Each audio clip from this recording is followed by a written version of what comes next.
अस्सलाम वालेकुम फ्रेंड्स, उम्मीद करती हूँ आप सब खैरियत से होंगे। आज हमारे किचन में बनने जा रहे हैं रमज़ान स्पेशल पकोड़े। तो इसके जो इंग्रेडिएंट्स हैं, हम लेंगे एक प्याज मीडियम साइज़ की, इसकी लंबाई में आप काट दें।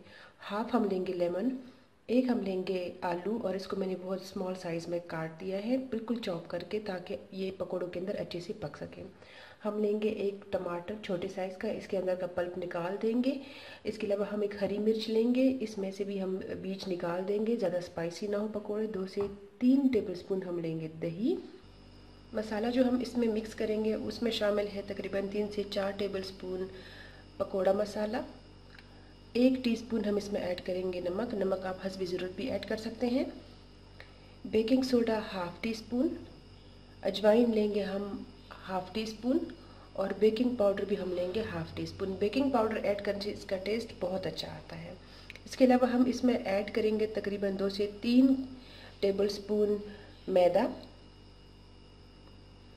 1 कप हम बेसन ऐड करेंगे और पानी भी हस्बे ज़रूरत लेंगे।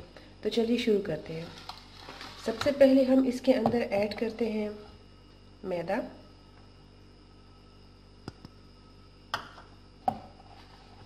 इसको अच्छे से मिक्स कर लें।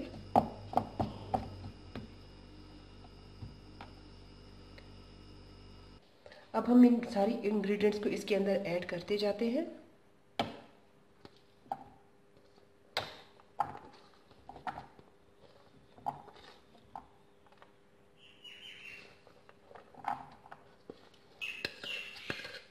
और साथ में ये दही भी ऐड कर देते हैं।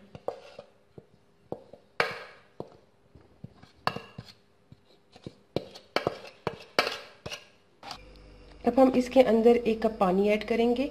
पानी हम तकरीबन 1 कप से कम ही इस्तेमाल कर लेंगे। हमने इतना डालना है कि इससे एक थिक सा पेस्ट बन जाए, ज़्यादा थिन ना हो।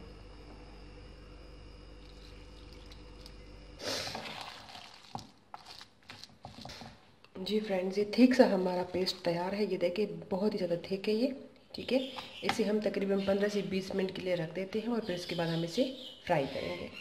फ्रेंड्स, तकरीबन 5 मिनट हो चुके हैं और मैंने एक कढ़ाई ली है, इसके अंदर ऑयल डाल दिया है और मैंने मीडियम टू लो फ्लेम के ऊपर इसको रखा है। हमने पकोड़े बहुत तेज़ आंच पे नहीं पकाने, क्योंकि ऊपर से तो पकोड़े पक जाएंगे लेकिन अंदर से कच्चे रह जाएंगे। तो ये ऑयल थोड़ा सा गर्म हो जाए, इसके बाद हम इसमें पकोड़े ऐड करते हैं। फ्रेंड्स, ऑयल हल्की आंच पे अच्छे से गर्म हो चुका है। अब मैं इसके अंदर पकोड़ा डाल के आपको दिखाती हूँ। ये देखिए, ठीक है। तो इस तरह हम इसके अंदर पकोड़े बनाते जाते हैं और ऐड करते। ये अब ऊपर से पकने लगे हैं, तो फिर हम इसकी साइड को चेंज कर लेते हैं।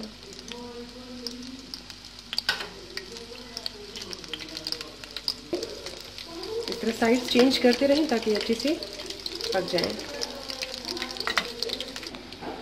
तो ये फ्राई हो गए हैं, अब हम इसे निकाल लेते हैं।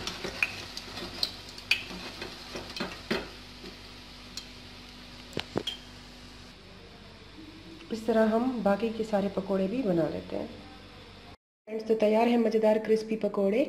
प्लीज़ इसे घर पे ज़रूर ट्राई कीजिएगा एक दफ़ा और मुझे अपने रिव्यू से ज़रूर आगाह करें। हमारे चैनल को सब्सक्राइब करें और बेल आइकन को प्रेस करना ना भूलें। इंशाल्लाह नेक्स्ट वीडियो में मिलेंगे एक नई रेसिपी के साथ। अल्लाह हाफ़िज़।